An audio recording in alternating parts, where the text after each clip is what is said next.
নমস্কার বন্ধুরা, রমা কুকিংয়ে সবাইকে স্বাগত জানাই। আমার আজকের রেসিপি বাঙালিদের অত্যন্ত প্রিয় একটি রেসিপি আলু পোস্ত। এটা কিন্তু খুব কম সময় আর কম উপকরণ দিয়ে সহজেই বানিয়ে নেওয়া যায়। এই সুস্বাদু পদটি অনেকেই বাড়িতে প্রায় আলু পোস্ত বানিয়ে থাকেন, তবে যারা নতুন রান্না শিখেছেন তাদের জন্য আমার আজকের এই রেসিপিটি। তাহলে চলুন রেসিপিটি দেখে নেওয়া যাক। আলু পোস্ত বানানোর জন্য এখানে আমি গ্যাসের উপর একটা কড়াই বসিয়ে দিয়েছি, আর কড়াইয়ের মধ্যে দিয়ে দিচ্ছি কিছুটা সরষের তেল। তেলটা গরম করে নেব। তেলটা গরম হয়ে গেছে, এবার এই তেলে দিয়ে দিচ্ছি কালো জিরে, দিয়ে দিচ্ছি দুটো শুকনো লঙ্কা। এবার একটু নাড়াচাড়া করে নেব। কালো জিরে আর শুকনো লঙ্কাটাকে ভালো করে নাড়াচাড়া করে নিয়েছি তেলে। এবার এখানে আমি ছোট ছোট করে আলু কেটে নিয়েছি, এই আলুগুলো তেলে দিয়ে দেবো। আলুগুলোকে তেলে হালকা নাড়াচাড়া করে নিচ্ছি। এবার আমি দিয়ে দিচ্ছি নুন, আর দিয়ে দিচ্ছি খুব সামান্য পরিমাণ হলুদ। আপনারা চাইলে হলুদটা নাও দিতে পারেন। নুন আর হলুদের সাথে আলুটাকে ভালো করে মিশিয়ে নিচ্ছি।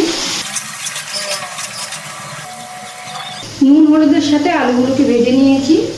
এবার আমি দিয়ে দিচ্ছি পোস্ত বাটা, আর এখানে 3টে কাঁচা লঙ্কা আমি একসাথে বেটে নিয়েছি, সেটা দিয়ে দিচ্ছি বাটি ধুয়ে একটু জল।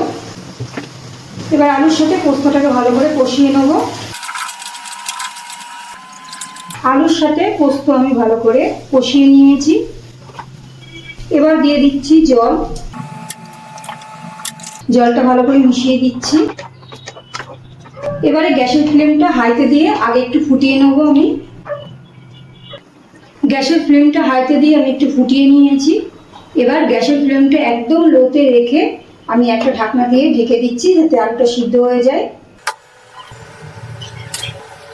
ঢাকনাটা তুলে নিচ্ছি। এবার দেখে নেবো আলুটা সিদ্ধ হয়েছে কিনা। আলুগুলো কিন্তু খুব সুন্দরভাবে সিদ্ধ হয়ে গেছে। এবার আমি দিয়ে দিচ্ছি দুটো কাঁচা লঙ্কা চেরা। আমি আর একটু নুন দিয়ে দিচ্ছি, কারণ আলু ভাজার সময় আমি একটু নুন দিয়েছিলাম আর নুন দিইনি, তো টেস্ট করে দেখলাম একটু নুন লাগবে আমার, তাই একটু নুন দিয়ে দিলাম। আর দিয়ে দিচ্ছি খুব সামান্য চিনি, আপনারা চাইলে দিতে পারেন, আবার না চাইলে নাও দিতে পারেন। এবার সব কিছু ভালো করে আর একটু মিক্স করে নিচ্ছি। আমি আর এটাকে বেশি শুকাবো না, এইভাবেই রেখে দেবো। আপনারা চাইলে আর একটু শুকিয়ে নিতে পারেন। আর দিয়ে দিচ্ছি কিছুটা কাঁচা সরষের তেল। একটু নাড়াচাড়া করে নিলাম। ব্যাস, এবার গ্যাসটা বন্ধ করে দিচ্ছি। আলু পোস্ত ঠান্ডা হয়ে যাবার পর জলটা অনেকটাই টেনে নেবে। তারপর একটা পাত্রে আমি পরিবেশন করে নেব।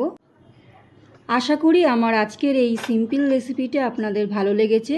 আর ভালো লাগলে অবশ্যই একটা কমেন্ট করতে ভুলবেন না। প্রতিদিনের মতো একটা লাইক করবেন, শেয়ার করবেন। আমার চ্যানেলে নতুন বন্ধু হয়ে থাকলে চ্যানেলটিকে সাবস্ক্রাইব করার অনুরোধ রইল। সবাই ভালো থাকবেন, সুস্থ থাকবেন। ধন্যবাদ।